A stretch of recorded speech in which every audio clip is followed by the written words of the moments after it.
आगे बढ़ते हैं, बजट की बात करते हैं। देश में ज्यादातर लोग मानसिक बीमारियों को गंभीर समस्याओं में नहीं गिनते हैं और ऐसी परेशानियों को छुपाने लायक मानकर एक्सपर्ट से मिलने से भी झिझकते हैं।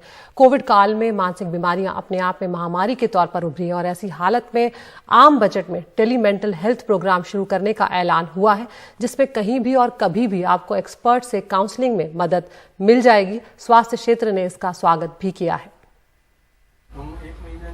कोविड महामारी ने एक और महामारी को जन्म दिया है और ये है मानसिक तनाव।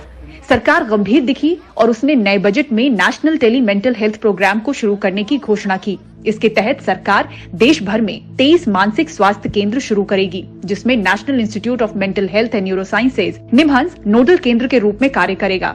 अंतर्राष्ट्रीय सूचना प्रौद्योगिकी संस्थान बेंगलुरु इसके लिए तकनीकी सहायता प्रदान करेगा। इस प्रोग्राम में कहीं भी और कभी भी आपको टेलीफोन, वीडियो कॉन्फ्रेंसिंग, इंटरनेट आदि के जरिए एक्सपर्ट से मेंटल हेल्थ काउंसलिंग पाने में मदद मिलेगी। कोशिश है कि दूर दराज के इलाकों में भी पहुंचना आसान हो और मानसिक सेहत पर बात करने की मरीजों की झिझक भी कम हो।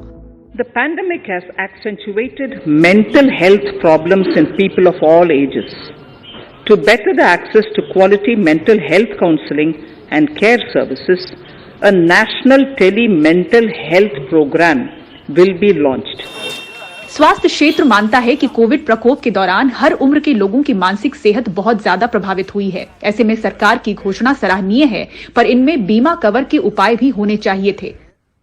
इस बजट में national tele mental health programme जो इनिशिएट किया गया है वो वेलकम है, क्योंकि मसीना हॉस्पिटल खुद मेंटल हेल्थ में मुंबई में एक लीडर है। लेकिन हम चाहते थे कि जो मेंटल हेल्थ के पेशेंट्स है उनका जो कवरेज इंश्योरेंस में हो रहा है होना चाहिए, वो इतनी अच्छी तरह नहीं हो रहा है। तो कोई इनिशिएटिव जो जिसमें कि हम मेंटल हेल्थ ट्रीटमेंट के पैकेजेस बनाए जो इंश्योरेंस फ्रेंडली हो, वो होने चाहिए थे। हमारे पास रोज 30 से 40 नए मरीज आते हैं और 200 से 300 फॉलोअप के लिए, यानी जो पुराने मरीज हैं वो फॉलोअप के लिए आते हैं। सबसे कॉमन जो बीमारी है ज़्यादातर लोगों को, वो चिंता की बीमारी और मायूसी की बीमारी, जिसे एंजाइटी डिसऑर्डर और डिप्रेशन की बीमारी कहते हैं। कोई लोगों को आत्महत्या के भी विचार आते हैं।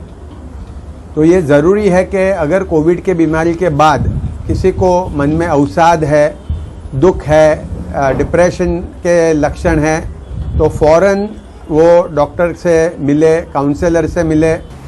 बीमारी बड़ी है, पर ऐसे मरीजों के लिए कोई बीमा कवरेज की सुविधा होगी या नहीं, ये स्पष्ट नहीं। टेली मेंटल हेल्थ की राह में हर जरूरतमंद के पास स्मार्टफोन और नेटवर्क कनेक्टिविटी की दिक्कत भी रोड़ा बन सकती है। नए और सराहनीय ऐलान के साथ ही ऐसे कुछ सवाल भी उठ खड़े हुए हैं। मुंबई से पूजा भारद्वाज, NDTV इंडिया।